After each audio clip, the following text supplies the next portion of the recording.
To start the session. Good morning to all of you.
Dear hosts and honored guests, I am very pleased to welcome you to the session 2 of the OSCPA Autumn Meeting 2023, rightly titled Corruption as a Fundamental Threat to Peace and Security.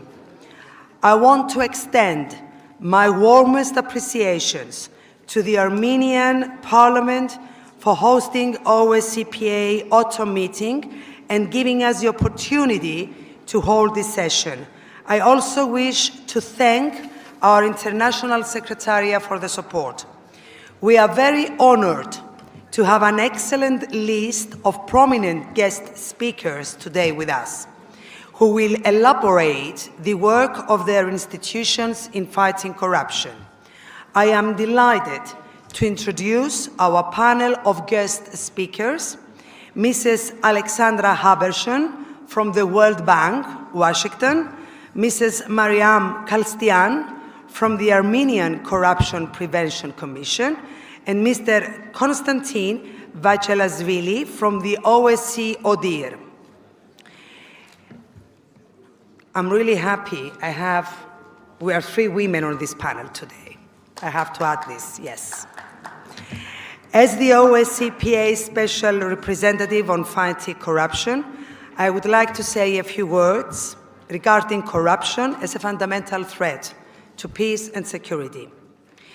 We have discussed time and again how the OSCE has a comprehensive approach to security encompassing 3 dimensions: the politico-military, the economic, and the human dimension. Corruption is indeed a fundamental threat to all 3 of these aspects. It undermines state legitimacy, and for me, this is the #1 in democracies. Corruption erodes the trust of the people to us, the politicians.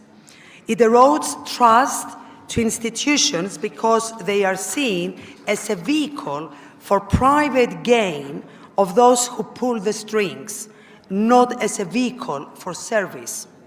Corruption also undermines state capacity. It is diverting resources to serve the private interests of the few at the expenses of the many. It is hampering, in reality, the resilience and the potential of our economies. Health, education, and infrastructure can suffer by less than optimal decisions taken by corrupt officials. The security and defense sectors are no exception either. There are examples where the influence of private interests over public policy is so disproportionate that it completely derails action in critical areas. Corruption is also exacerbating inequalities among different groups in society, especially the poor and marginalized. And this is exactly the kind of situation that provides fertile ground for foreign actors to interfere to promote their own agenda, or for terrorist groups to recruit supporters. And I will not shy away from mentioning my own country's shortcomings, because this is a recipe for failure. This week, the International Consortium of Investigative Journalists has unveiled some new information that very few private, legal, and accounting offices in Cyprus might have helped Russian oligarchs evade sanctions.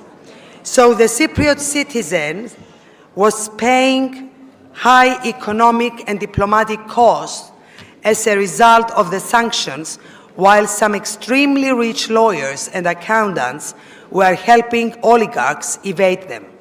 This is a telling example of how corruption undercuts state aims, even foreign policy. Grand corruption is particularly dangerous as it leads to state capture. This is when high-level officials are able to use their control over their legislative and regulatory powers to legalize their activities or to weaken oversight and enforcement. They can, at times, interfere directly with the justice system and with national parliaments as well. They use their influence to evade political accountability and to evade prosecution, to even evade exposure from the media. So, what can be done? Is it perhaps an issue of mentality? No. Democratic institutions and processes must provide checks and balances on the power that public officials hold and on how they are using that power. And parliaments are an integral part of the system of checks and balances. We must ensure accountability. Our own accountability will not just happen. It is initiated and sustained by effective processes. As parliamentarians, we can be faced with dilemmas.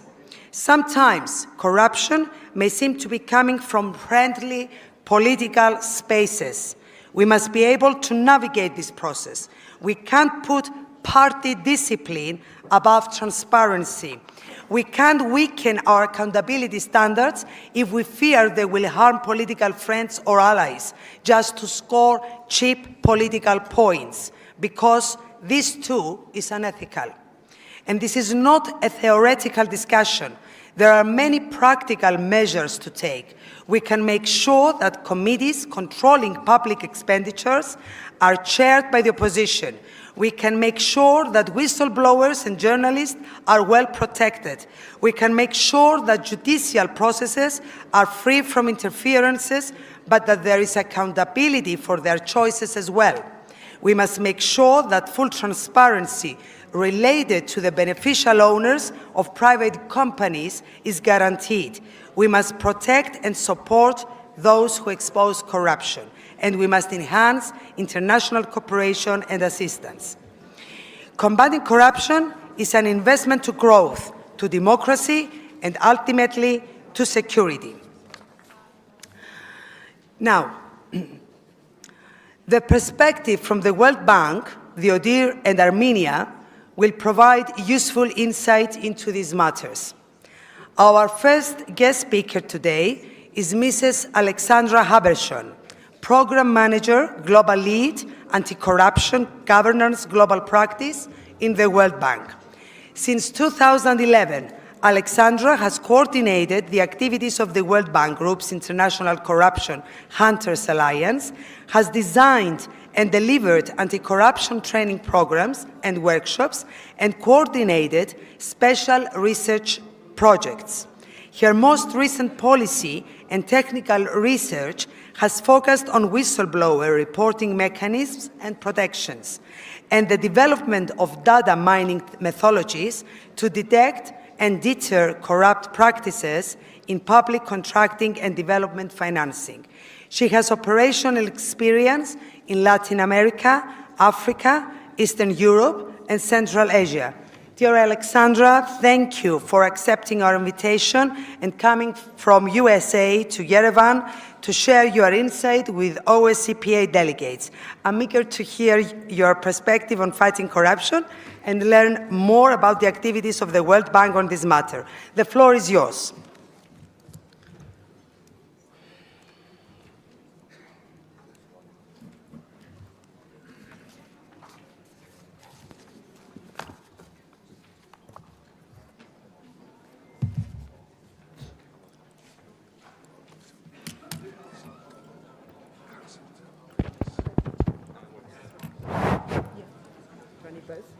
Thank you very much. Thank you, Eleni, for the introduction, and thank you to the OSCPA for the invitation. It really is an honor to be with you today and to share with you a little bit of the perspective on fighting corruption from the World Bank. Just make sure the slides are there. When the World Bank asks key stakeholders in the countries where we work what is most likely to contribute to the failure of economic and social reform, I think everyone in the room here might not be surprised to hear that the top answer is corruption. When we share that information in other settings, it often causes surprise. But that is, in fact, the top reason why key stakeholders think that economic and social reforms are likely to fail. We typically associate corruption with financial cost. As you just heard from Irene, it is not only financial, obviously. We worry about corruption because it undermines our ability to achieve development objectives, and it undermines results in education, in health, all human capital outcomes. It dissuades foreign investment, and weakens the functioning and inclusiveness of markets. It undermines gender inclusion.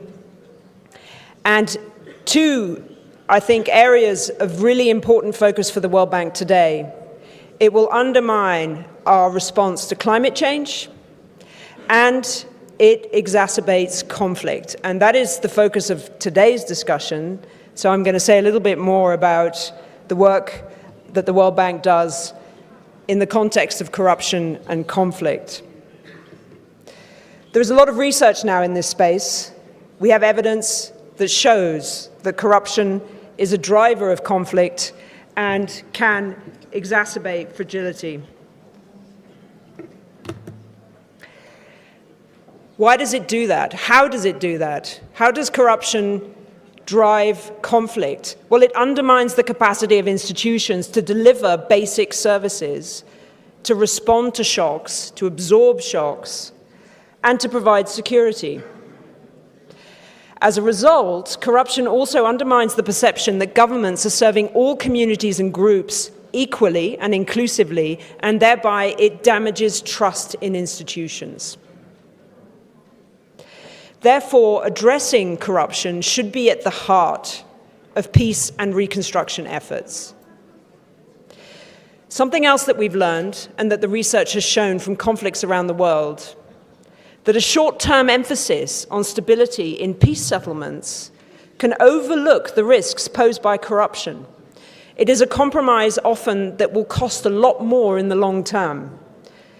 It can prolong conflict, and it will undermine institutions or state building in the long term. Crucially, corruption can also heighten the risk that armed groups and criminal networks will exploit the situations of conflict, and this can also make conflict last longer. And the speed and the scale of investments in reconstruction themselves present new and heightened risks for corruption. This is critically important in all parts of the world where vast increases in foreign aid are being put towards reconstruction efforts. Something else that we've learned from years of experience is that the sequencing and the prioritization of anti-corruption reforms will vary by country and situation. So what do we do to address this problem? Well, it does depend very much on the local context, but there are a lot of tools that we have increasing evidence for that work, and the question then is which tools to use in which settings. On this slide you can see an overview of the World Bank approach to fighting corruption. We're not suggesting that all of these tools are necessary all at once everywhere. I think there needs to be a really careful discussion in every setting as to what the reform opportunities are and what the reform priorities should be. But the emphasis in the World Bank, there's a renewed emphasis in our work on anti-corruption to address the enablers of corruption, I'll say a bit more about that in a second, and to build trust in institutions. So the pillars of our approach, on the one hand, is to reduce the enablers of corruption, the vulnerabilities to corruption and the illicit financial flows generated from the proceeds of corruption. To do that, we undertake national risk assessments for anti-money laundering and the financing of terrorism. We also look at the links between tax and financial crime, tax systems and financial crime. We help governments recover the proceeds of corruption, stolen assets. The Stolen Asset Recovery Initiative is a joint initiative of the World Bank and the United Nations Office on Drugs and Crime. And perhaps one of the most important areas of both policy reform and technical implementation that we're seeing internationally is the adoption of beneficial ownership disclosure requirements. The World Bank is working with countries around the world in setting up beneficial ownership registers, whether that be within the National Corporate Registry, within the electronic procurement system, or through the Tax Administration Authority for access by law enforcement. Another pillar of the work that we do at the World Bank in fighting corruption is to strengthen accountability institutions and the rule of law.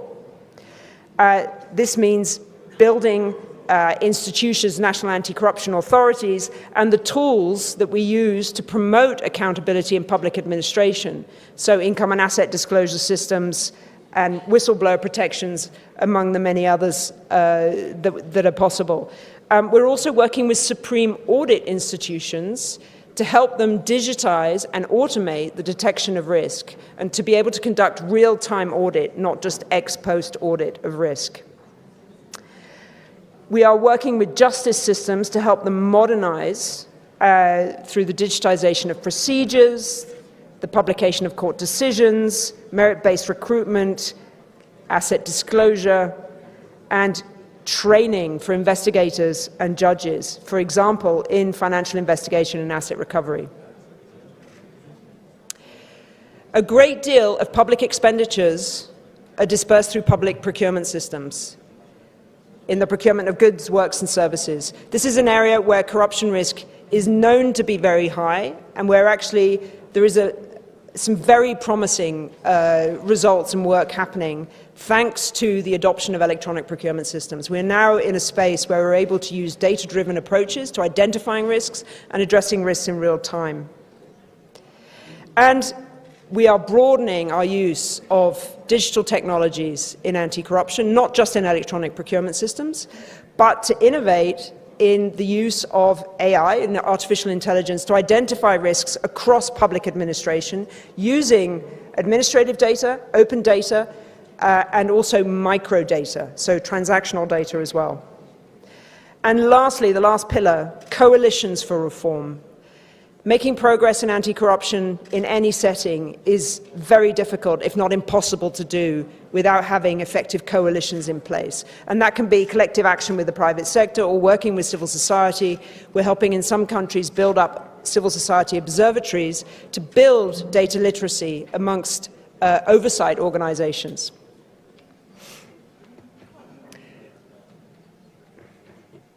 Lastly, I'm going to share with you just some examples of the practical advice that's available from World Bank publications. I've lost the slide, but if it comes back again, that was my mistake. There are resources for policymakers, for legislators, for practitioners that touch on all of these different areas that I've talked about. And these are very recent publications from the World Bank, which I recommend for anyone who's interested in a deep dive into any of these technical areas. Taxing crime, a whole-of-government approach to fighting corruption, money laundering, and tax crime. I mentioned the link between financial crime and tax administration is a really important emerging area in anti-corruption. Unexplained wealth orders. That's quite a groundbreaking policy that is intended to help prevent kleptocrats from hiding their wealth in luxury properties around the world. There's a guide for policymakers on the role of unexplained wealth orders in asset recovery frameworks. And there's also a publication with case studies and what we see as effective approaches to addressing corruption across the whole of government, so in different sectors. And a good practices guide on preventing and managing conflicts of interest in the public sector. This is a sample of the sorts of resources that are available to policymakers to help in the drafting of regulations. On this last example on preventing and managing conflicts of interest, something else that we do at the World Bank is to recommend very strongly, and we can support in that effort, that countries undertake surveys of what conflict of interest practices are actually occurring in their country. It is different in every setting, and the regulations should be tailored to address the problem locally.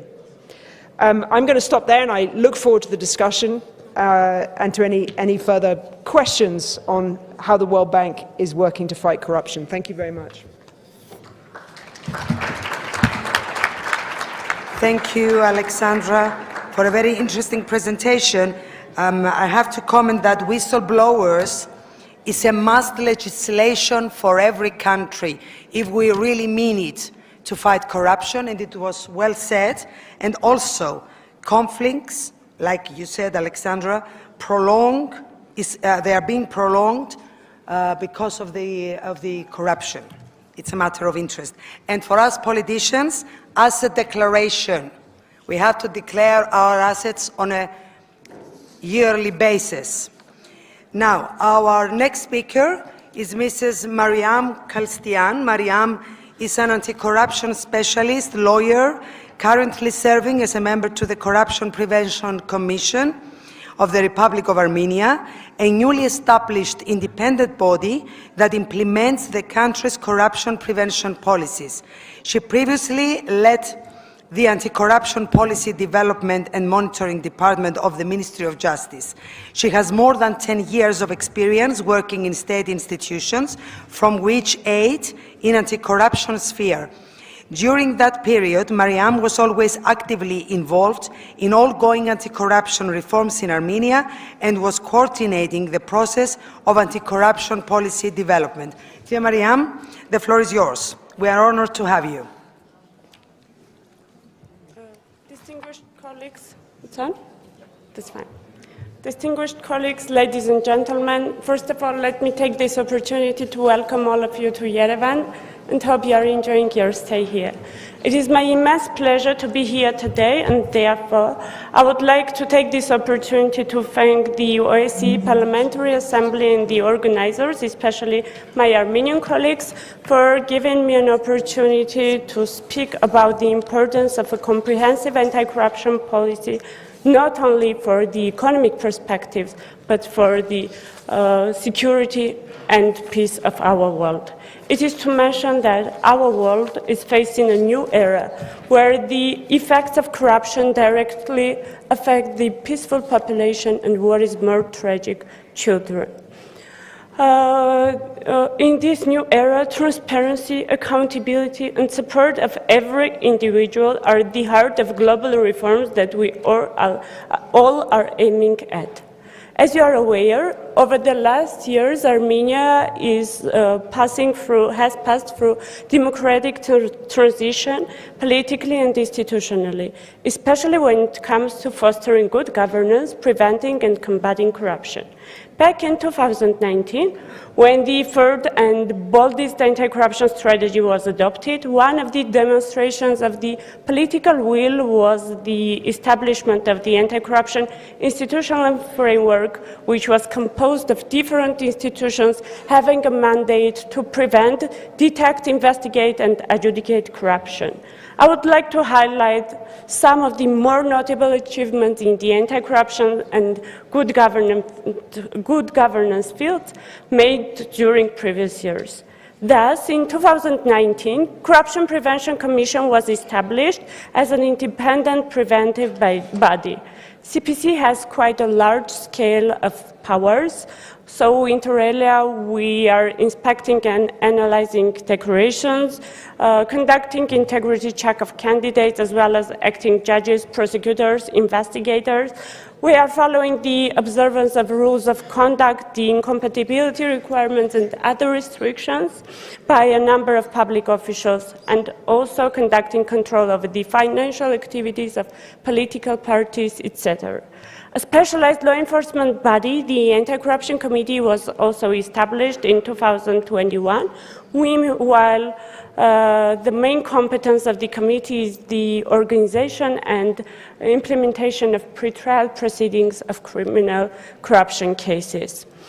A specialized department in the prosecutor office in charge of conducting prosecutorial control over the investigation of corruption crimes, as well as another department dealing with the cases of civil forfeiture of illegal assets were established under the Prosecutor General's office in 2020. Furthermore, now 3 instances of anti-corruption courts are fully operational. It is also worth mentioning that the integrity of all the officials included in the anti-corruption institutions was checked, and the staff received specialized training. As a representative of the Corruption Prevention Commission, I'm happy to say that for the first time in Armenia's history, an emphasis is made not only on the fight, but first of all on the prevention of corruption and on changing the mindset of people. In this regard, it is to highlight that Armenia has a robust legal framework for asset declarations with a comprehensive coverage of public officials and a broad content of declaration. Now we are obliged to submit not only asset and income declaration, but also interest and expenditure declarations.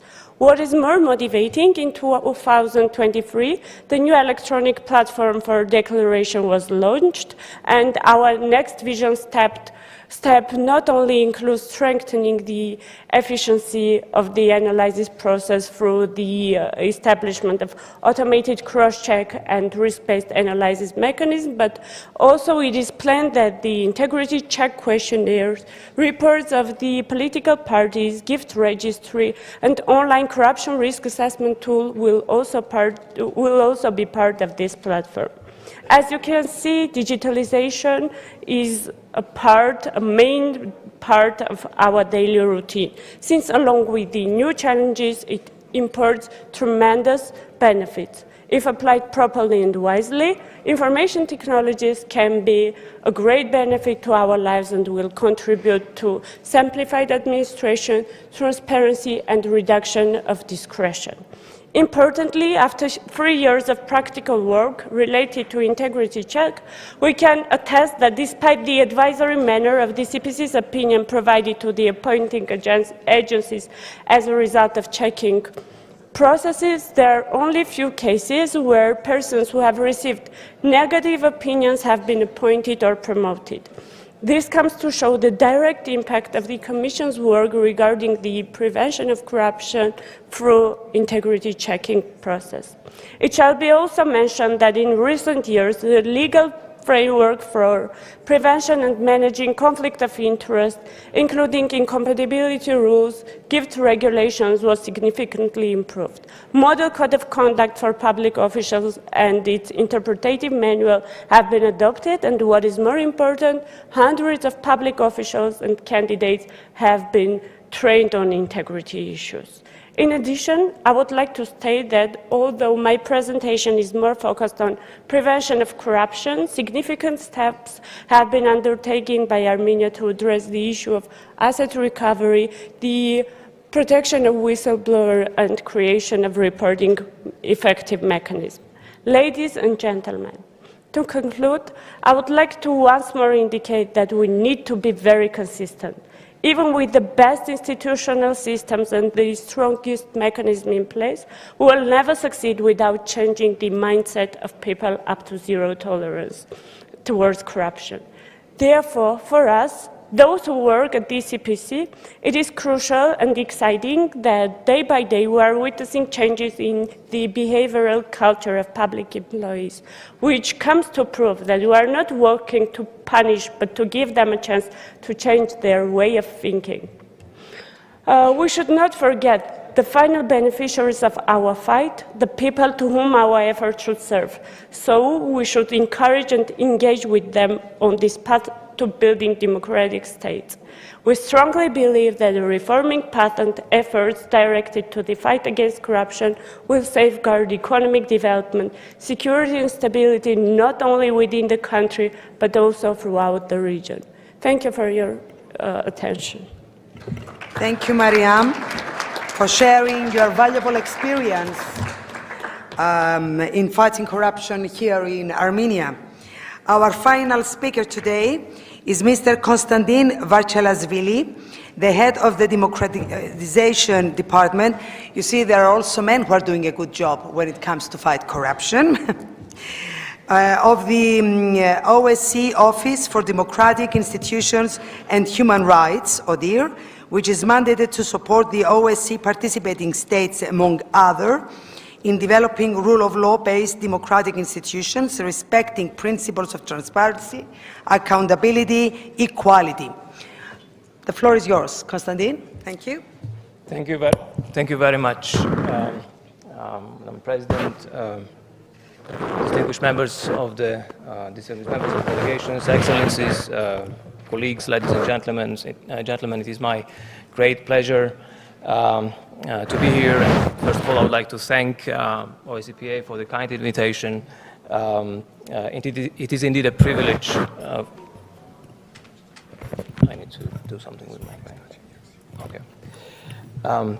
It is indeed a privilege for me to be here in Yerevan and to participate in this assembly meeting, to be part of this important discussion, to be able to share some observations as well as to inform about the work of audiors in this respect. I will try to focus on the human dimension aspects of corruption, issues of public integrity, importance of the rule of law and effective democratic institutions, and independent justice as well. As you know, it was after the Second World War when international norms, or human rights-related international norms proliferated. Issues of public integrity, issues of the democracy and rule of law became of concern for the international community. Through the UN treaties, OSCE commitments, regional instruments, states have pledged to each other to respect these values and principles. However, back then, the focus on corruption was not as prominent. And it was in mid of, or maybe second half of 90s of the last century when we started to see the adoption of the international treaties, such as UN Declaration Against Corruption and Bribery, Council of Europe Conventions on Corruption, or UN Convention Against Corruption, and many other. Today, threat to security and stability posed by corruption is recognized internationally by UN, by OSCE commitments, and others. And let me also recall in this respect the Charter for the European Security of 1999, adopted at the OSCE Istanbul Summit, as well as the OSCE Strategy document for the economic and environmental dimension, together with many others, recognizing a great threat to the OSCE's shared values, great threat of corruption to the shared values which generates instability and reaches into many aspects of the security, economic and human dimensions. States have committed in response to integrate these international standards into their practices, to promote openness, transparency, accountability, and rule of law-based public sector. They pledge to prevent and combat corruption by enhancing good governance and promoting oversight. And I'm quoting here the relevant parts of the document, the Copenhagen document of 1990, Ministerial Council Dublin decision of 2012, Tirana document of 2020, and so on. And although at the level of international organizations, corruption is being addressed regularly, it rarely appears on agenda of a high-level bilateral exchanges. Many participating states do more and more proactively in fight against corruption, but they don't rush to hold each other at account for corruption practices. However, our societies are rapidly changing, and today we live in a world where corrupt practices are universally condemned. Although sometimes the definitions of corruption become questionable. And I believe that corruption becomes and will become an important bilateral issue as well as it is multilateral. Corruption is frequently results from or goes hand in hand with weak governance, a lack of rule of law and transparency, and as well as independent justice. At the same time, it may lead to the weakening of these institutions. These fundamental deficiencies can lead to interstate or intrastate conflicts. And it was mentioned by a number of speakers yesterday that war in Ukraine, security challenges which many neighboring states are facing as a result of this war, as a result of the invasion of the Russian Federation in Ukraine, conflict in wars in South Caucasus, humanitarian crisis in Nagorno-Karabakh, created unprecedented challenges to the OSCE, which indeed find itself at the crossroad. However, it should also be mentioned that we did not arrive at this crossroad unexpectedly or out of sudden. Democratic backsliding, challenges to rule of law, absence of the checks and balances, shrinking space for civil society, all these signs of deterioration were evident throughout the last decades.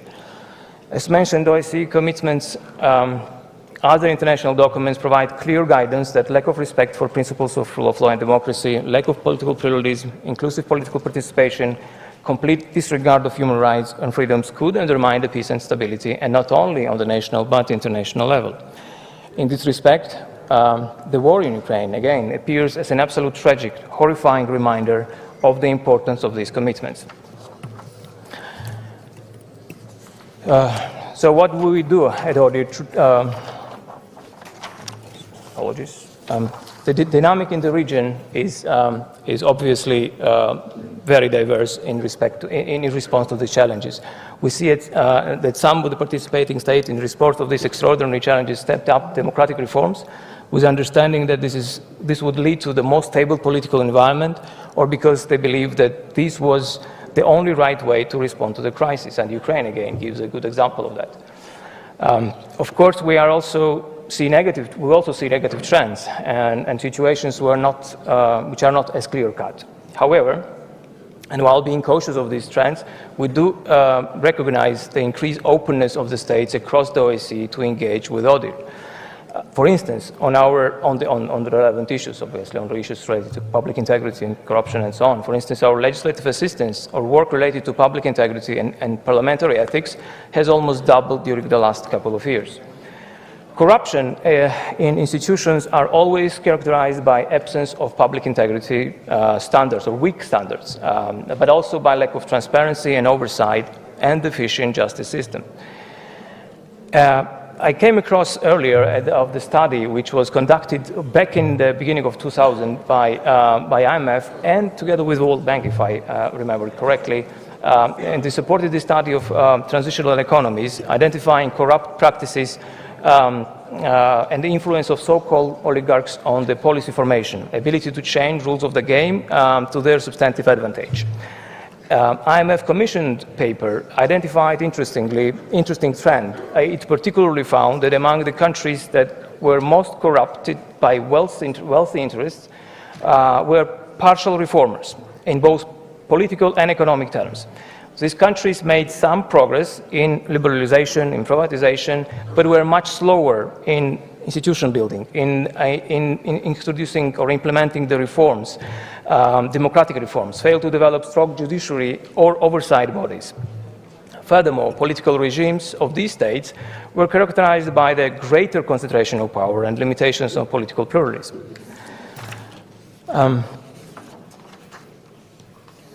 This highlights an importance of the institution building and importance of and signals to the international organizations the type of assistance that they can provide. So what do we do in response to the challenges? As many of you know, and this was mentioned already, ODIHR was established by and mandated by the OSCE participating states to assist them in implementing their human dimension commitments, international obligations with respect to the human rights, rule of law, and so on.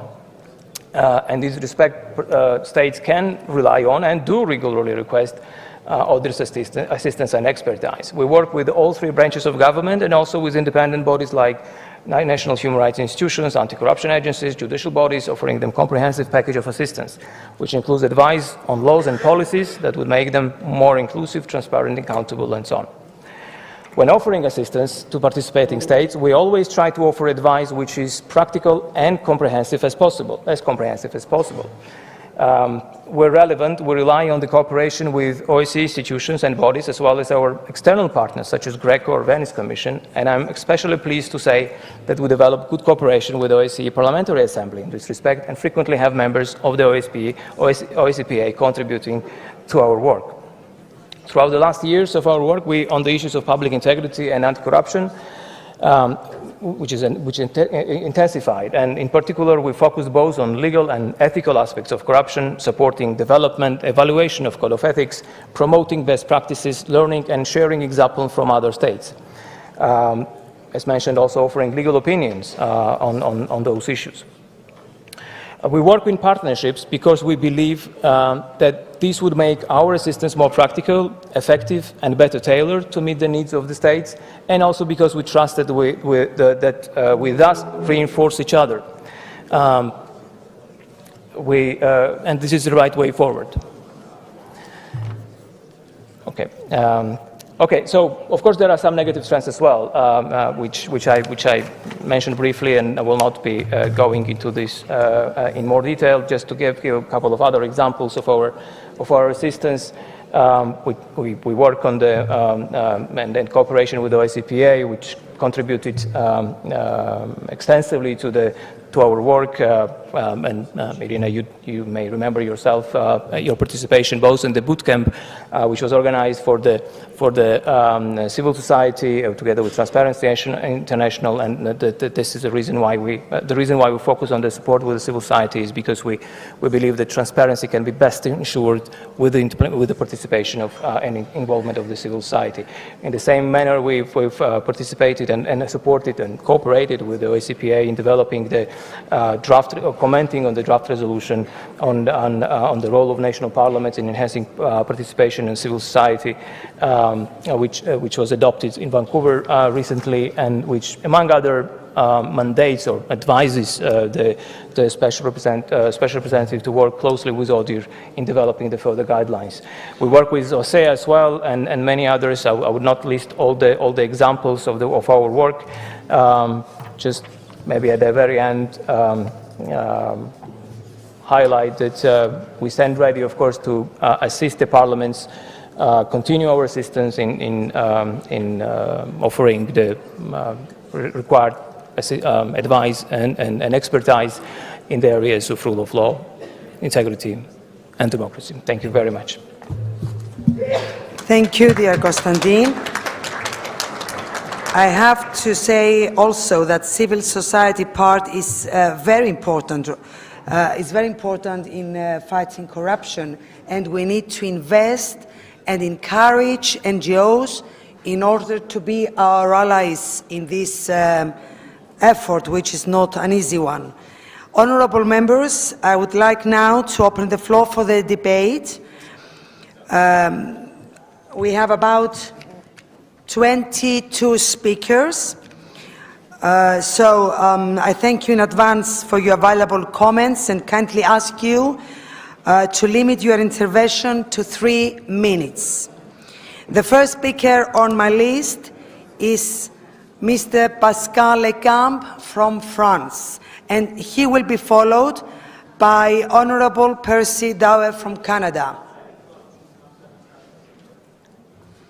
Monsieur Lecamp, s'il vous plaît. Merci Madame la Présidente. Chers collègues, en 2022, un tiers des pays de l'OSCE ont une note inférieure ou égale à 50 sur l'indice de perception de la corruption.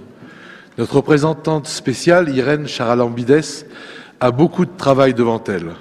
L'OSCE et chaque État membre doit se saisir de cette problématique et mettre en œuvre un outil adapté. Cette lutte, on peut la mener de différentes manières, par des structures exécutives au sein des parlements, de la société civile et évidemment des tribunaux.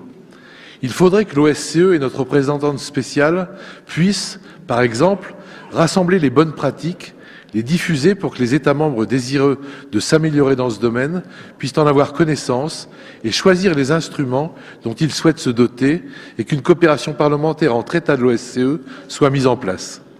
Bien sûr, cela nécessite une sincère volonté politique, sans laquelle ce combat n'a aucune issue.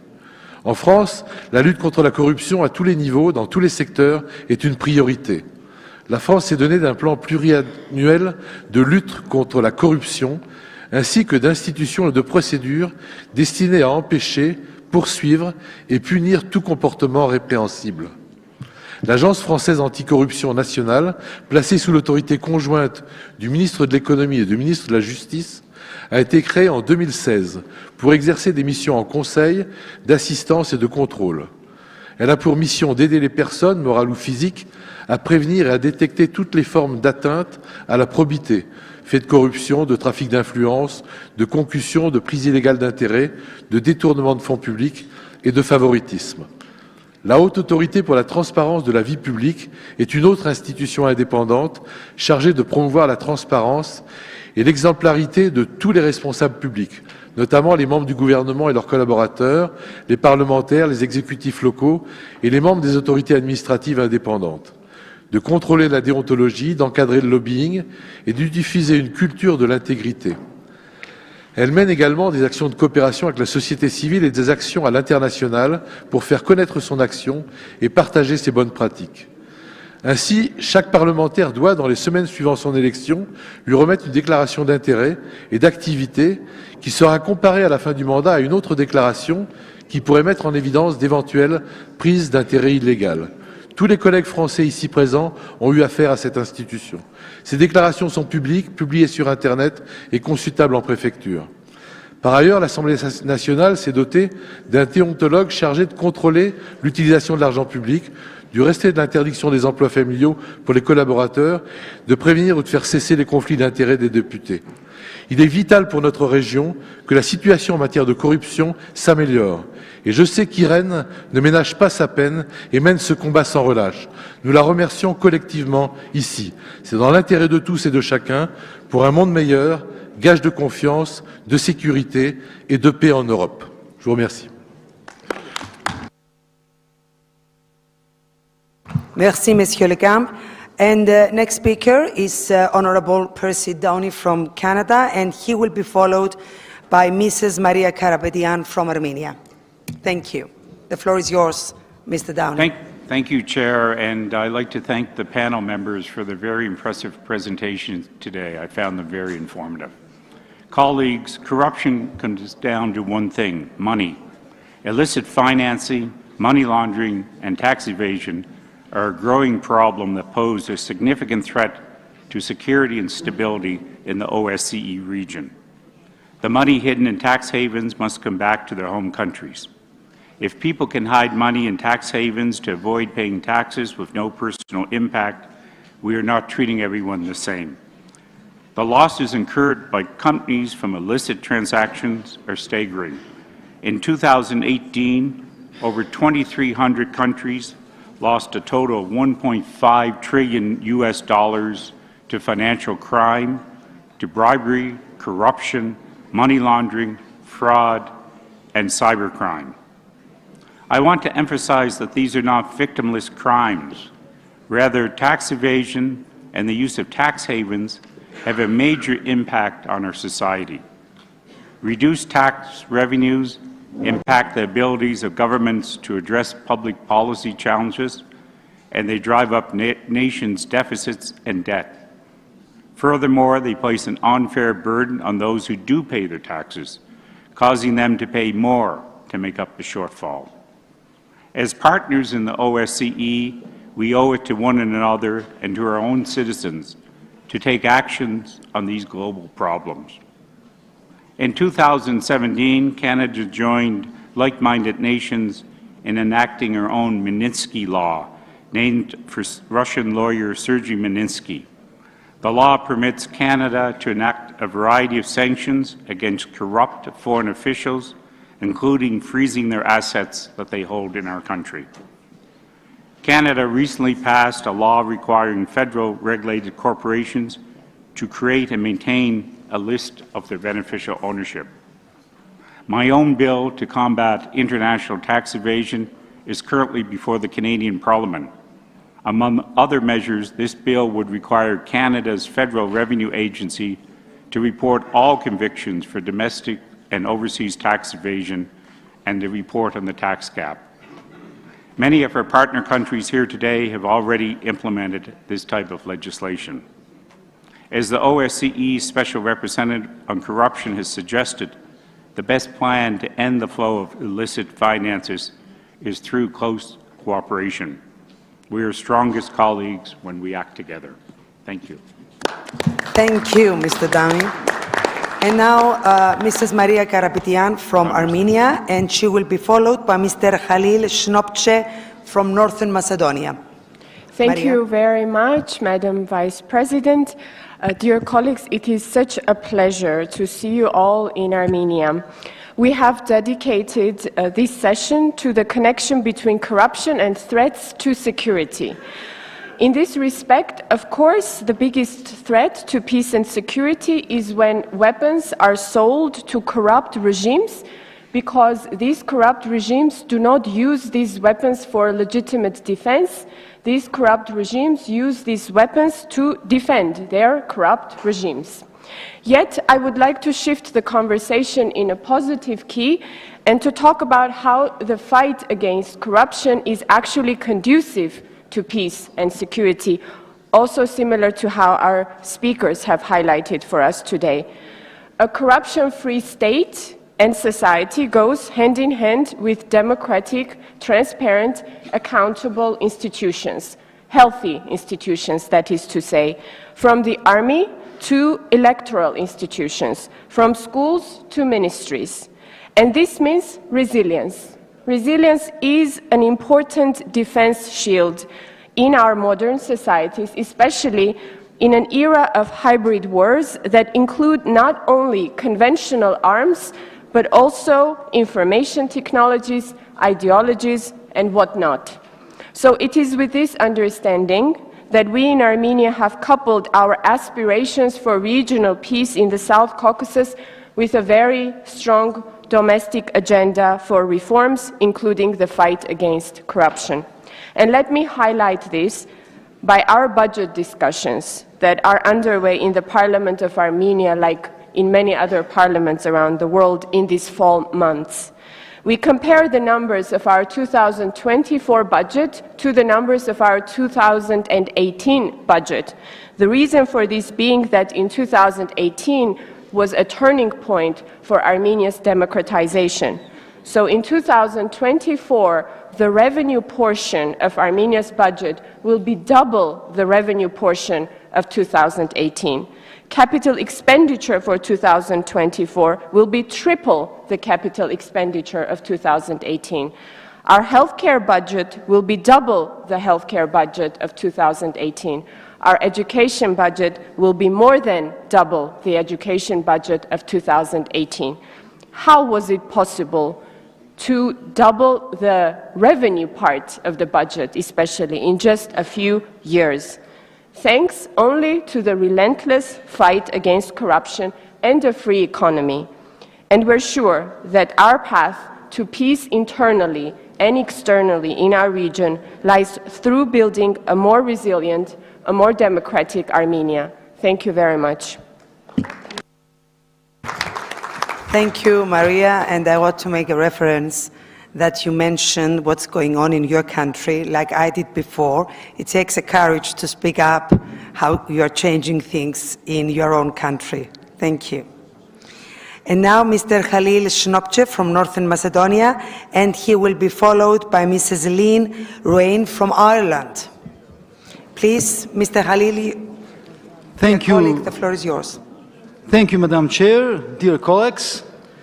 One of the simplest definitions of democracy is the law on politics. The law as an expression of a well-organized society, what we have in common as a rule, as a principle. There are no individuals and groups that are more powerful than society. Corruption, beyond being harmful to society and the economy, also represents a threat to national security. This is because different autocrats try to use the wound of corruption for their destabilization efforts. So, when you have a corrupt leader of a department in the ministry or in any state agency, you have a kind of vulnerability for the security of that institution. So, we must see the risk of corruption also in terms of national security and not only in the sense of breaking the law or harming the economy. You cannot fight corruption and crime if you have it inside the institutions. We had opportunity to listen to some statistical results from World Bank, followed by some recommendations, but I think that without the accountability and arrest of high officials, there will be no results. From a social point of view, in order to have a sustainable democracy, we need a larger middle class. It is very legitimate to seek to be rich, but not through politics, not through public service. If you want to be rich, try your luck and skill in business. In public sector, you must remain in the middle class. I regret to say that in most countries the situation is not like this. In the Peloponnesian War, Thucydides lays out an explanation for the corruption that marked the beginning of the fall of the superpower, ancient Athens. The plague marked the beginning of corruption in that city. No one was willing to insist on what they thought was good because they believed they would die before that good was accomplished, are the famous words of Thucydides. Even today, man's disobedience to what he believes is good marks the beginning of corruption and decadence. Therefore, first of all, we must engage in the values for which we believe they are good. This should be everyone's effort.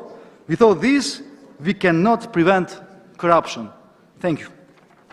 Thank you. I marked your reference to Peloponnesian War, and I'm looking forward to being in your country in a week's time, dear colleague. Thank you. And now, Mr. Joe Wilson from USA, the floor is yours for 3 minutes, and he will be followed by Mr. Pavlo Frolov from Ukraine. Thank you. Thank you, Madam Chair. And fellow delegates, again, it's so humbling to be with everyone. It's been inspiring to meet with our fellow parliamentarians, to meet with people that indeed people of America so respect, so many, all the countries here, and want the best for everyone. It's just been so humbling to be here. Thank you for the hospitality, particularly to our Armenian host.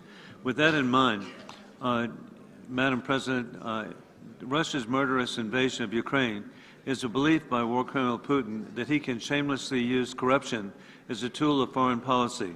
Through bribes, anonymous money, and disinformation, war criminal Putin promotes an environment of mass murder and instability upon Ukraine, Europe, and the world as he's oppressing the people of Russia itself.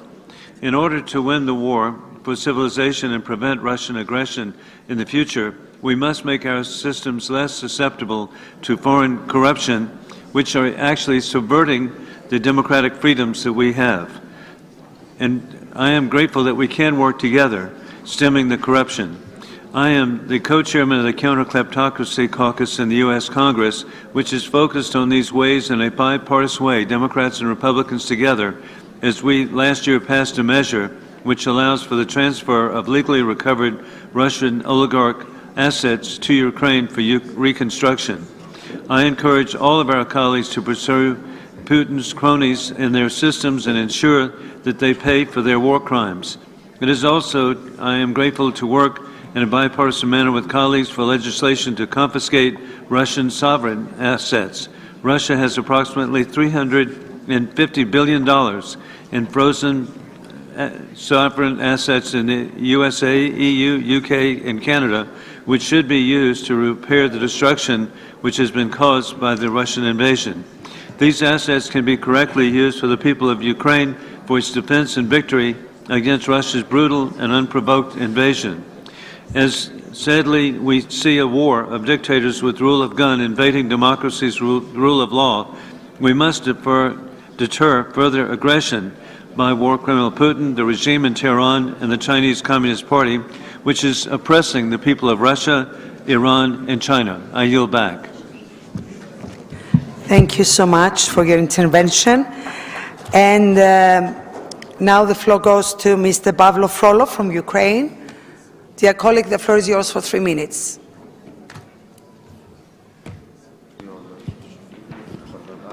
Dear colleagues, I urge you to keep in mind that Ukrainians are paying the ultimate price, their lives, for the values and principles of our organization.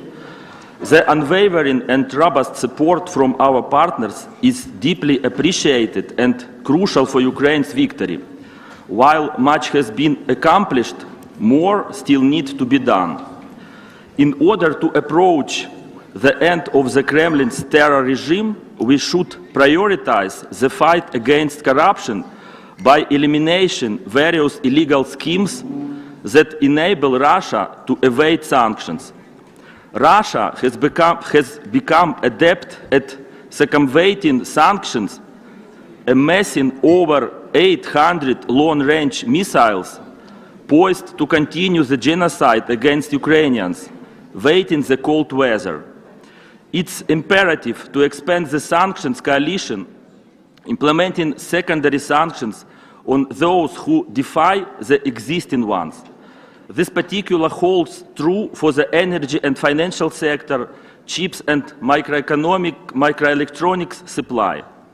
We welcome the US decision to sanction companies that breached the agreed price cap while transporting Russian crude oil. Regrettably, for 18 months, Standing Committee had not been able to adopt the amendment posed by the Rules of Procedure Subcommittee regarding the potential suspension of the delegation rights from a state engaged in military aggression against another OSCE member. Our organization operates strictly in accordance with regulations, with procedures. But if we don't have a will to adopt this amendment, I draw your attention to the greatest diplomatic fraud of the 20th century, the theft by Russia of the USSR's seat in the UN and the UN Security Council.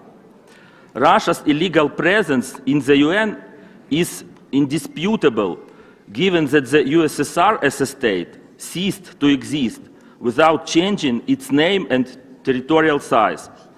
Russia claims it has obtained UN membership and permanent seat in the Security Council as a continuator of the Soviet Union. However, this decision has never been approved in any procedural way.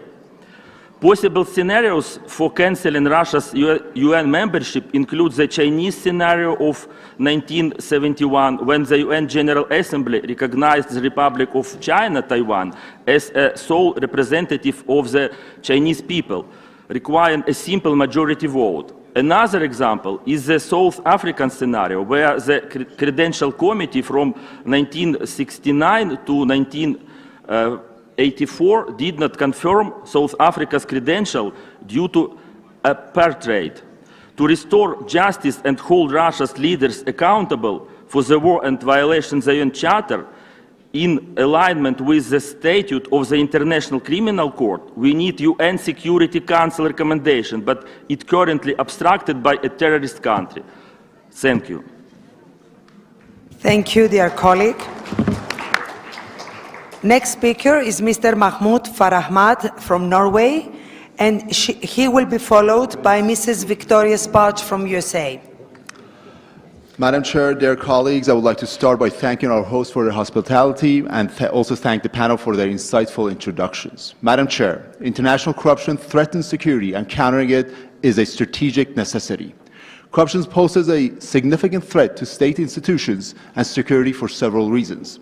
It undermines the rule of law and erodes public trust. It hampers development, prevents the growth of a legal and strong economy. It fuels grievances between citizens and lawmakers, and it creates grounds for groups to exploit the country's assets. Corruption diverts public resources away from their intended purposes, and as such undermines social mobility for the citizens. Corruption often leads to a breeding ground for organized crime, money laundering, and other illicit activities that threaten national and international security. Terrorism has to be mentioned in this context. It has to be said that the terror organization Hamas, that has controlled Gaza for 17 years, is probably the best example of the effects of corruption. Their supporters in Iran and Moscow are clear examples of states that are corrupt through and through and use funds acquired through corruption to fuel terrorism and wars. As it was mentioned by the experts here today, corruption may be fought through promotion of transparency and accountability in governments and business practices. Strengthening legal frameworks, enforcing anti-corruption laws, and encouraging citizens to partake can also make a difference. It's important for countries to collaborate and share information to combat corruption globally. OSCE is continuously working with these measures, and they are mentioned in several of our previous declarations. But more must be done. The best way to fight corruption is going after the money. Freezing assets and diverting them to help those impacted by corruption must be an independent goal. As an international anti-corruption court will also be a giant leap towards a more credible international approach in this fight. It would help countries to collaborate and share information more effectively. I would urge us as an institution to continue to be a clear voice in the fight against corruption and for strong institutions. Thank you for your attention. Thank you, dear colleague. And now I give the floor to Mrs. Victoria Sparch from USA, and she will be followed by Mr. Stéphane Demilly from France. The floor is yours. Thank you so much. I appreciate you having this conversation because I think it's a very serious issue that not just for developing democracies, but also for established democracies. And I think we probably need to do a better job. There is a lot of democratic backsliding, and if you want to really be effective dealing with corruption, you really need to strengthen democratic institutions within countries, and that's something that's been neglected for a long time. And I think this organization might need to start looking at that and start really paying attention. As I mentioned, there are a lot of different things happening, avoidance of sanctions, including in EU countries that actually committed to that, and that's driven by a lot of perverse incentives and corruption that is happening. So I think this is very important because you cannot fight battles and wars if you don't have a proper system of justice and due processes, and if people can take advantage of it, and there should be some consequences. And it seems like it's not happening as effective. So, we can collaborate here, and I think that might be a good forum for us to have a better discussion how we can strengthen institutions and be more effective at fighting corruption, because that can be destructive for any democratic society, and it could really undermine and only benefit countries with a very bad intention. So I appreciate having that conversation, and our delegations are committed in helping with these initiatives, and I yield back. Thank you so much for being here, first of all. Many of you have flown great distances in order to come to Armenia, and we do appreciate that you are all here joining us today. The floor now goes to Mr. Stéphane Demilly from France, and he will be followed by Mr. Michael Creed from Ireland. The floor is yours. Merci, Madame la Présidente. Mes chers collègues, la corruption constitue une menace importante pour la sécurité et pour la stabilité internationale. Elle fragilise les démocraties, elle affaiblit les États de droit, elle entrave le développement social et économique de certains pays et elle crée un terrain propice à la criminalité organisée et au terrorisme. Ce phénomène impacte de nombreux pays, grands et petits, riches et pauvres, mais c'est dans les pays en développement qu'il est naturellement le plus destructeur. Les ressources qui devraient être consacrées au développement y sont détournées au détriment des services de base à leur population. C'est un cercle vicieux. Plus les inégalités et les injustices gagnent du terrain, et plus les investisseurs étrangers se découragent. La corruption engendre une crise de confiance de la société à l'égard des institutions et du gouvernement en place, ce qui entraîne toujours une forte instabilité politique et instabilité sociale. Les États membres de l'OSCE ont reconnu que la corruption représentait l'un des principaux obstacles à la stabilité et au développement des pays concernés. Nous devons soutenir les autorités nationales des États membres dans la mise en œuvre des engagements pris dans le cadre du droit international, notamment la Convention des Nations Unies contre la corruption et le plan d'action anti-corruption d'Istanbul de l'OCDE. Notre rôle d'observateur doit permettre de suivre la mise en place de mesures préventives et la pénalisation des formes de corruption les plus répandues, que ce soit d'ailleurs dans le secteur public ou que ce soit dans le secteur privé. Une très forte coopération entre les États est absolument nécessaire afin de détecter ces faits de corruption, de les sanctionner et naturellement de favoriser la restitution des biens et des sommes qui ont été détournés.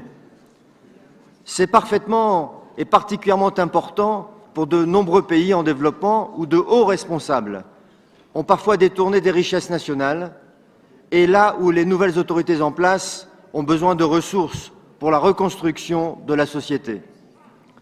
Le mot corruption ne doit plus être un tabou dans les milieux officiels. Les efforts de coopération et de transparence seront déterminants pour venir à bout de ce phénomène. La communauté internationale est prête. Nous l'avons vu, que ce soit à la conférence de Monterrey sur le financement du développement ou encore au sommet de Johannesburg pour le développement durable. Les gouvernements ont manifesté leur volonté de combattre la corruption et de sensibiliser le grand public à ses effets dévastateurs. Il est aujourd'hui temps pour un certain nombre de pays de passer des discours aux actes. Thank you, dear colleague. Now I give the floor to Mr. Dilovoldiev Nodit from Uzbekistan, and he will be followed by Mr. Denis Karas from Belarus. The floor is yours. Thank you, Madam Chair, dear colleagues. As already noted, corruption poses a significant threat to security and stability. It undermines democracy, diminishes the rule of law, and erodes confidence of citizens in government institutions. Social and economic development is impeded, investment discouraged, and market distorted in its path. We are grateful to the OSCE institution for the fact that the fight against corruption is always in the spotlight. As a developing country, the fight against corruption in Uzbekistan has become the highest priority direction of state policy. Since 2017, the practice of adopting state anti-corruption programs every 2 years have been introduced. Newly formed anti-corruption agency, the National Anti-Corruption Council, and its territorial councils are fruitfully cooperating with law enforcement agencies and other bodies responsible for the implementation of anti-corruption policy. As a result of this interaction, state anti-corruption programs are being implemented. Uzbekistan's obligations are being fulfilled in accordance with international standards, in particular with the framework of UN Convention Against Corruption and Istanbul Action Plan. The first time in history of Uzbekistan, the practice of preparing a national report of anti-corruption by the agency has been put in practice. This report should be published annually in the media and provides detailed information on the work carried out by the state bodies, civil society, institutions, and the media to combat corruption. In addition, in recent years, a number of reforms have been implemented aimed at ensuring openness, transparency, and accountability of the activities of government bodies, strengthening public control. As a result, the regulatory framework in this area has been radically improved. Another of Uzbekistan positive practices in the area of corruption prevention has been in the introduction of compliance control in all state authorities and enterprises with a state stake. Major reforms have also been carried out in the area of public procurement, which are reflected in the adoption of a new version of the Public Procurement Act, which reflects the inclusion of the agency in the list of supervisory bodies in this area. Furthermore, it's noteworthy to mention that the effectiveness of reforms aimed at combating corruption in Uzbekistan is being recognized by the international community. In conclusion, I would like to say that Uzbekistan is firmly committed to its international obligation in the fight against corruption and is open to any international cooperation in this area. Thank you for your attention. Thank you, Mr. Nodit. And now the floor goes to Mr. Denis Karas from Belarus, and he will be followed by Mrs. Valérie Boyer from France. Merci. Уважаемые участники Ассамблеи, борьба с коррупцией является важнейшим приоритетом внутренней политики Республики Беларусь. Ее пагубные последствия заключаются в том, что она размывает такие важнейшие конституционные принципы консолидации нашего общества, как принцип социальной справедливости и равенства всех перед законом. В настоящее время у нас сформирована сбалансированная система борьбы с коррупцией, которая основана на национальной модели развития государства и соответствует базовым международным антикоррупционным стандартам. В сфере борьбы с коррупцией мы следуем таким основополагающим принципам, как обеспечение прозрачности, действий и решений государственных органов, эффективных контрольных и надзорных процедур, а также принципам неотвратимости наказания. В Беларуси на постоянной основе осуществляется комплексное противодействие коррупции, совершенствуется нормативно-правовая база, применяются инструменты предупреждения коррупции. Особое внимание уделяется вопросам профилактического характера, возмещению причиненного вреда, изъятия доходов, полученных преступным путем. Системная работа по противодействию коррупции в Беларуси охватывает все сферы жизнедеятельности государства, а также нацелена на выявление и устранение ее причин и условий. Базовым документом, на основе которого организуется антикоррупционная деятельность в нашей стране, является Закон Республики Беларусь о борьбе с коррупцией. Важное значение для организации системной работы по противодействию коррупции также имеет принятая стратегия борьбы с коррупцией, а механизмом координации работ всех государственных органов являются документы программного характера, разрабатываемые на основе анализа тенденций криминогенной обстановки и результатов надзорной деятельности. Продолжая политику, направленную на повышение социальной ответственности бизнеса и развитие добропорядочных деловых практик, в Беларуси начата разработка еще 2 национальных стандартов. Борьба с коррупцией в Республике Беларусь не кратковременная кампания, а важнейшая государственная задача в деле укрепления независимости и суверенитета нашего государства, обеспечения национальной безопасности.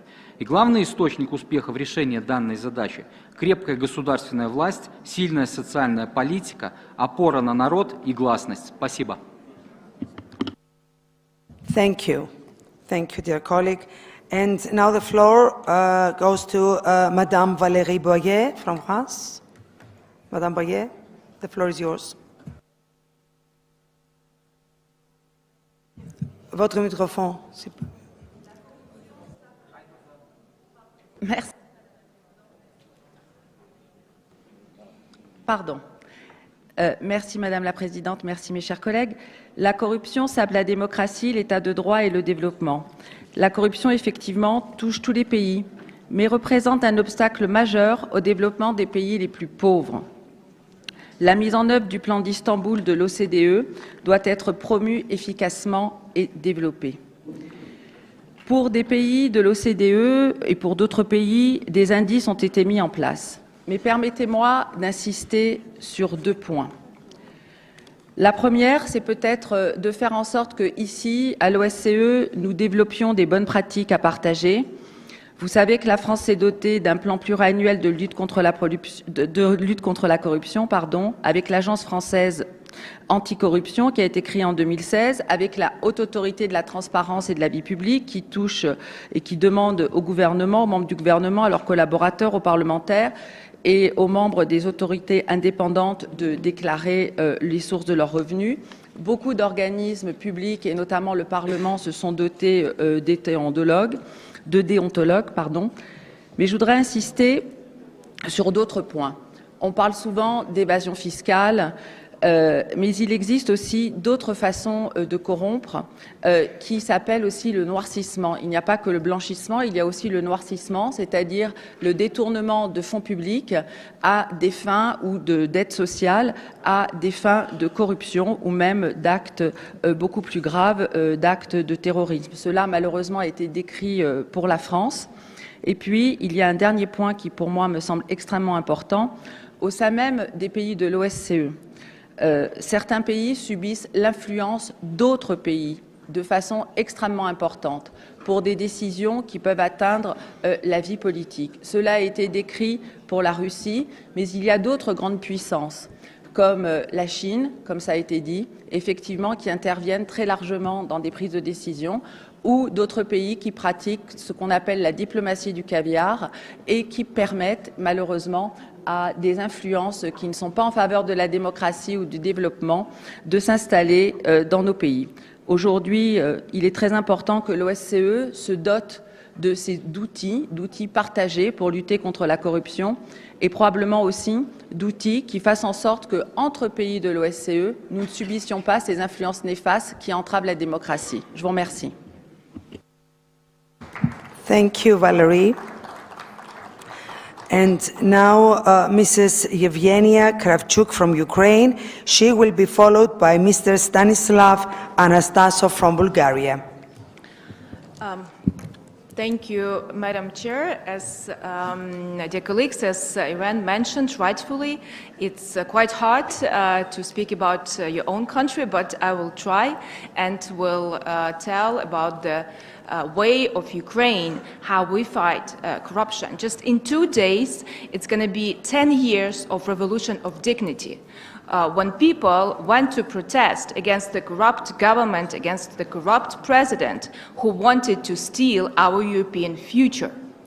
A lot of young people that stood on Maidan at that days now are in the parliament, in the government, implementing reforms, implementing anti-corruption reforms and implemented the reforms for the judiciary system. And here we are 10 years later, officially a country that is candidate to European Union. We received a green light from the European Commission for the accession negotiations, and we hope for the political decision of the European Council in mid-December. What have we done on this path? We created an independent system of anti-corruption institutions, and we make sure that they are independent.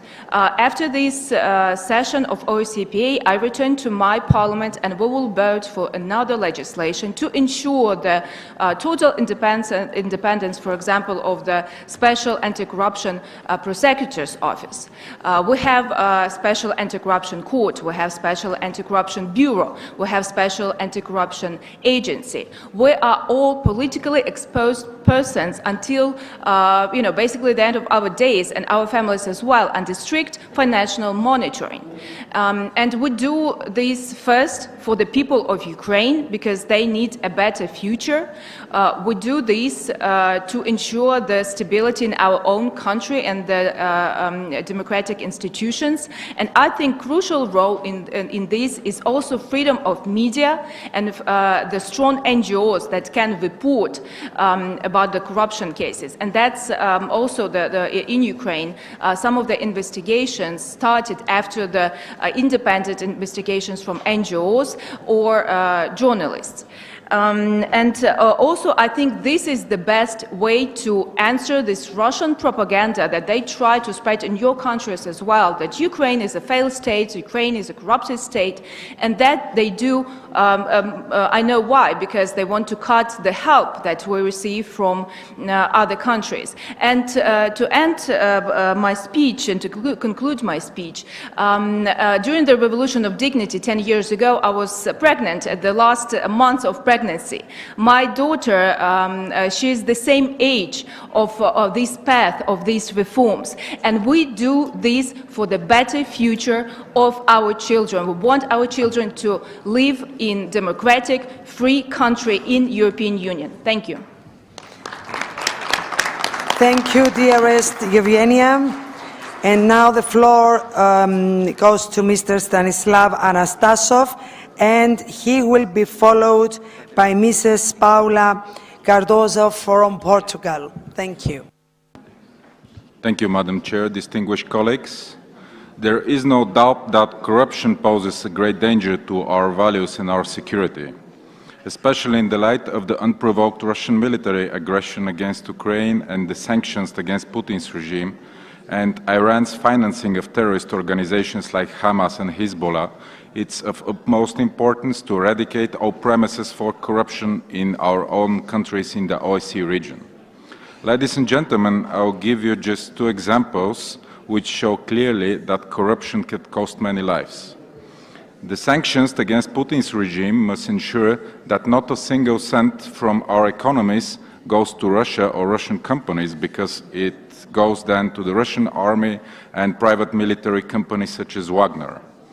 In my country, right now, members of the Bulgarian parliament are conducting a large-scale EU-wide investigation into the Bulgarian oil refinery Lukoil Neftuhim and its operation, which is owned by Lukoil Russia. It looks like the refinery has abused the derogation granted by the European Commission to Bulgaria to process crude oil from Russia to generate huge profits by the price difference between Brent and Urals oil. Putin's regime in the past 10 months only has raked in extra €1 billion for its war chest from the Bulgarian and European citizens, a crime that cannot happen without the participation of high-ranking officials and public servants, which should be brought to court. Sanctions evasion has also contributed to the brutal, unprecedented and horrible terrorist attack against innocent Israeli citizens on October the 7th, because it allowed the terrorists of Hamas to get armed. That's why Israel has the full right to defend itself and to defend the lives and security of its citizens. Distinguished colleagues, we as parliamentarians have the right and the duty to scrutinize our governments and to cooperate internationally so that we can ensure in a very open coordination that not a single cent goes to Putin's regime or other terrorist groups such as Hamas and Hezbollah, and then used to kill innocent citizens in Ukraine, Israel, or elsewhere in the world. We should also ensure that every official or civil servant who was involved in activities that led to that is brought to justice. Thank you. Thank you. And now the floor goes to Mrs. Paula Cardozo from Portugal, and she will be followed by Mr. Nicolas Samcharadze, my friend from Georgia. Thank you. Thank you, Ms. Vice President, dear colleagues. In 2022, the IPC highlights show us how corruption and armed conflict fuel each other and threaten peace. This year report points out that corruption diminishes the state's ability to protect its citizens. On the other hand, conflicts create a breeding ground for corruption. In this complex scenario, fighting corruption, promoting transparency, and strengthening institutions are key measures to prevent further conflict and preserve peace. Corruption undermines the ability of governments to protect people and erodes public trust, increasingly leading to the control of security threats. On the other hand, conflict creates opportunities for corruption and subverts governments' efforts to stop it. Even countries with high CPI scores play a role in the threats that corruption poses to global security. Countries in the top-ranked region, Western Europe and the European Union, have been at a standstill for more than a decade or have declined over the past 5 years. Undue influence over decision-making, poor implementation of integrity safeguards and threats to the rule of law continue to undermine the effectiveness of governments. The conclusion is that democracy is in crisis, and one of the main reasons is the discrediting of political systems, parties and leaderships. The discredit began with corruption and gave rise to extremist movements. Criticism of governments for thinking only about their individual interests and not of the common good is increasing. Corruption has undermined democracy and in particular the weakest democratic system in several countries and has increased inequalities and poverty that generates disbelief in representative democracy, leading to phenomena of intolerance, xenophobia and racism, which are the inspiration of today's populist and radical parties. And what must we do? Improving knowledge, training and institutional practice on transparency and integrity, prevent and detect risks of corruption in the public sector, engage the private sector in preventing, detecting and prosecuting corruption, ensure a more effective and uniform application of legal mechanisms for the repression of corruption, improve the response time to the judiciary and ensure the adequacy and effectiveness of punishment, and cooperate and at the international level in the fight against corruption. This is an effort we all have to make, save democracy, to protect fundamental rights, to promote peace, because our greatest defense against growing conflicts still is and will be democracy. Thank you. Thank you. And now the floor goes to Nicholas Samchorache from Georgia, and he will be followed by our last speaker for today, Mr. Richard Coles from Latvia. Thank you, Madam Chair. I come from a country which was 20 years ago one of the most corrupt countries in Europe and maybe also in the world. In the last 20 years, Georgia has made a remarkable progress in fighting against corruption. And last year, Georgia made in the top 20 of the countries that are free from corruption in the public sector in a survey made by the World Bank. So that shows an incredible reform that my country has undergone. We have also an enterprise survey which shows that more than 98% of enterprises in Georgia have not had an issue of corruption with the state officials ever. Of course, this is a very good achievement, and notably, the fight against corruption is not an issue on Georgia's European integration, since it is absent from the recommendations. Clearly, the reform phase was a painful one. It required not only legislative changes, but changes to the approach in general towards providing services to the citizens, reform in taxation system, simplifying the taxation system, reform in border management, which were naturally the sources of corruption in the past. With those reforms, I have to also note that the progress that we have in Georgia is unfortunately not shared by our citizens in the occupied territories, because Russia is funding the occupied territories from different funds, some of which may not be very transparent. 80% of the funds in Abkhazia come from Russian budget or non-budgetary organizations. More than 90% of funds in Tkhinvali region also come from Russian budgetary and non-budgetary organizations. So that is a clear demonstration of the fact that dubious financial resources are hindering achievement of peace and stability, and of course are feeding the regimes that are violating international law principles, especially the territorial integrity principle. Thank you. Thank you, Nicolo. And now the floor goes to Mr. Richard Coles from Latvia. Thank you, Madam Chair. Thank you, panelists, as well, for your speeches and deliverables on how to counter the corruption and what threat it poses to democracies and democratic societies. Obviously, there's a lot to be done at the legislators level for our respective countries as well, and I think the number one is transparency. Transparency when it comes to who owns what and where. So with this, obviously, I'm pointing to the area of true beneficiaries. We should ask ourselves, if we look at our legislative framework, do we see that this particular company or this entity or this NGO, that we see the true beneficiary?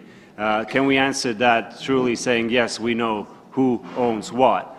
Then we might be okay. But I think the majority here in this room representing your countries, I think that is the biggest challenge, stumbling block, to reveal the true beneficiaries of companies, entities, and etc. So this is where we need to step up on the improvement of our legislation. Of course, in line with human rights, with privacy rights as well, but obviously corruption should not be hiding behind privacy laws and etc. It has to be exposed. And if we're talking about exposure, obviously what we have heard from previous speakers, the one country that really comes out when it comes on discussions on corruption is Russian Federation. And it should be no surprise to that, because, you know, for years the main commodity or service that Russia exports, it's not crude oil or gas, it's corruption. It's endemic corruption, it's metastasis of corruption. And we should actually look at the trends, what we're seeing even after 24th of February. We see that, well, there is, and I think it's a proof that if you're higher on the index of rule of law, you have less corruption, and it is somewhat a law. And Russia is in 113th place in this corruption index. And what we see, countries, for the past year and a half, the trade volume is on a rise with Russia. And it means, is it obviously with very clear and transparent operation, business operation? I doubt it's not. It's actually countries being involved in bypassing sanctions, circumventing, providing these assistances, and that is a part of corruption. Last point I wanted to make is actually corruption is not only political, it's business corruption, and I would actually argue that we can see corruption in civil society through NGOs, where, you know, they're receiving different funding and echoing different messages that actually are playing into hands of autocratic countries.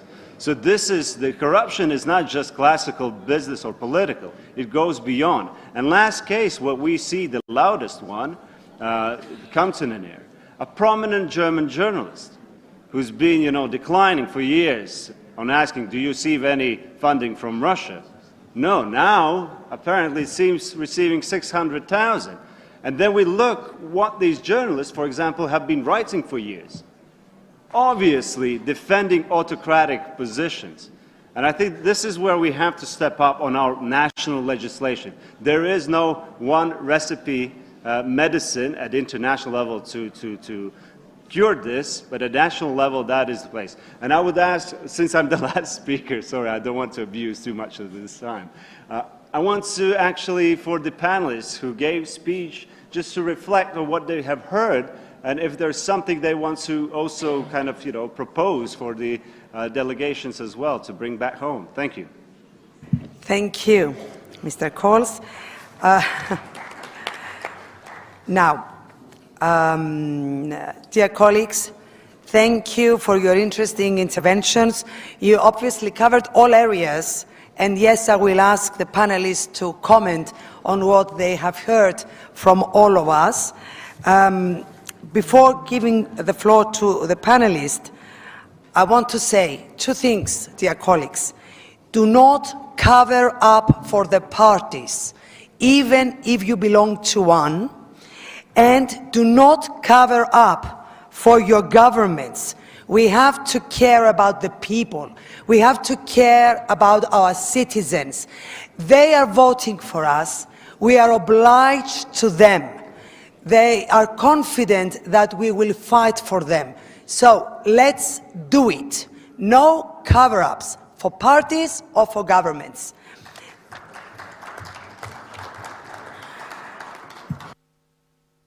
I will give the floor to our panelists for final comments. I will start the other way around. First from Konstantin. Any comments, Konstantin, on what you have heard from my colleagues? Thank you very much, and many thanks for the very interesting reflections and the comments and the feedback. It was. Please close it. Oh, sorry. I said thank you very much for giving me the floor, and then of course for all the feedback and the comments which we received. I took a good note of them. They do provide a lot of food of thought for our future work as well. I'll make a couple of observations in response to what I've heard, and maybe also to note that some of the delegations which took the floor represent the countries with which ODIHR works currently or used to work in a recent past, and I will just mention maybe some of the examples of this work, which in a way responds to the discussion which was ongoing. For instance, when speaking about our cooperation with Armenia on political party regulations and the issues related to specifically on the issues related to the influence of the money on politics and oversight of the work of the political parties, that was one of the key areas addressed during the party reform in which we were involved. We engaged there were several stages of this cooperation, engaging first by identifying the deficiencies of existing regulations, facilitating expert exchanges, offering legal opinions to the first draft and to subsequent drafts and so on. And that exemplifies the good practices of engaging from the very start of the reform to address the key issues such as influence of money in politics, with understanding that political parties are, and you also mentioned, Madam Chair, that the importance of political parties themselves to keep up with the very high standards of public integrity. We work with the political parties as well directly, advising them on internal ethical regulations, code of conduct, and in this respect I'm also happy to mention another example of, in this particular case, of my home country, where we engage with the several political parties, helping them to develop the ethical codes, and then these parties being introduced to these to the high standards of and agreeing on the high standards of the ethical conduct, become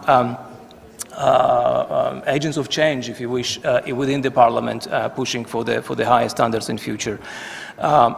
Rule of law and independent judiciary was mentioned here, and that's indeed a key, because if we are serious when speaking and trying to address the challenges related to corruption, we need to have an independent judiciary, a referee which could be invited and to deal with and to deliver the judgment. Otherwise, no mechanism will ever be effective. And that is another area we're working with countries like Moldova, Ukraine, and many others. Yeah. I'll stop here. Now you mentioned Moldova, I've been there as well. And they did a vending with the judges, and they fired 90% of the judges. That was a good step for a beginning. Okay, and when it comes to ethical codes, let's not leave any small windows open so we can break the rules. You know, politicians are very creative when it comes in breaking the rules. Mariam, the floor is yours. Thank you, Madam Chair. Colleagues, thanks indeed for a very open and interesting discussion we had today. Since Konstantin covered almost every important issue, I will be very brief. As it is obvious from all the interventions, there is a total consensus that corruption, both internal and external, is a direct threat to our democratic values, stability and security. Although we are undertaking anti-corruption measures within our countries, we will never succeed if there is no effective international cooperation. Therefore, I would like to stress the importance of centralizing our efforts to ensure not only the efficiency of the fight against, but also for the security and peaceful future of our countries. Thank you. Alexandra, you have the floor.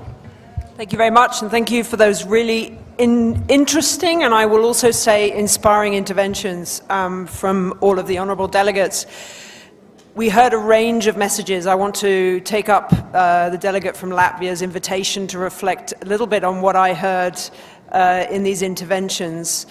I heard some calls for ending impunity, for prosecuting corruption. Prosecution of corruption is notoriously difficult in contexts where corruption has a strong foothold and in situations where corruption may be systemic, what we often refer to as state capture, situations of state capture. It's often said that politics is the art of the possible. So our job, the international community, regulators, legislators, policymakers, our job is to make corruption difficult. So we've heard a range of tools and approaches for doing that. It is not just about enforcement, where enforcement is possible. It is also about accountability and transparency. And we heard from all of the national delegates the range of approaches that are being adopted in different countries. I'd also like to reflect, I think, on a really useful strategy that we heard from the delegation from Armenia, which is to emphasize the positives, the outcomes. We heard that the efforts to control corruption in Armenia have resulted in greater revenues. There is more budget to be spent on education and health. And the other thing that we need to focus on, we heard from quite a few of the delegates, is to share best practices. This is something that international organizations like the World Bank can certainly help with, to share the best practices that we have already collected and the work that we do with other international organizations to collect best practices to share with you. The gentleman from Latvia, and I think he wasn't, there were others who also spoke about the need for transparency and beneficial ownership. If I were to emphasize one policy area and one anti-corruption intervention where I think we can probably make the biggest difference collectively, it would be in the adoption and implementation of beneficial ownership disclosure under the Financial Action Task Force. Those requirements are quite clearly set out for all countries to follow and adopt. What is more difficult is to make sure that the registers are working. So this is my final sort of reflection on what I've heard this morning. If all of the delegations present here today were to commit to enforcing and implementing beneficial ownership disclosure in their countries, I would also ask that they emphasize that those regulations include provision for making sure that those registers are actually working as intended. And this can be done quite effectively through data mining and data analysis. This is something that we're pushing quite heavily at the World Bank. So thank you again for the opportunity to reflect back. Thank you, Alexandra, Mariam, Konstantin, for being here with us today. Well, in order to make corruption a difficult venture, like Alexandra said, collaboration, we have to work together. We must foster partnerships with international organizations who know better than political parties and governments how to fight corruption. Don't forget civil society. Civil society can do a lot on this area, and we all have to develop mechanisms in order to fight corruption and punishment. Do not forget punishment. You have to pass on the message to everybody that punishment, and if the Attorney General is not doing the job, get rid of him. Now, in conclusion, let us recognize that the fight against corruption is not just a moral imperative, it is a strategic necessity for the maintenance of peace and security. It was well said, some colleagues of mine mentioned terrorism groups. Well done. And this is one of the aspects we have to focus on. As representatives of the OSCE Parliamentary Assembly, let us unite in our commitment to eliminate corruption and build a future where justice, equality and peace prevail. We owe it to the citizens of our countries. Now, I want to to thank once more the Armenian Parliament for hosting this discussion, to all our members for being here this morning, and also the interpreters who have done an excellent job. Thank you guys and girls over there back at the booths. Now, now I declare the session 2 of the 2023 autumn meeting closed.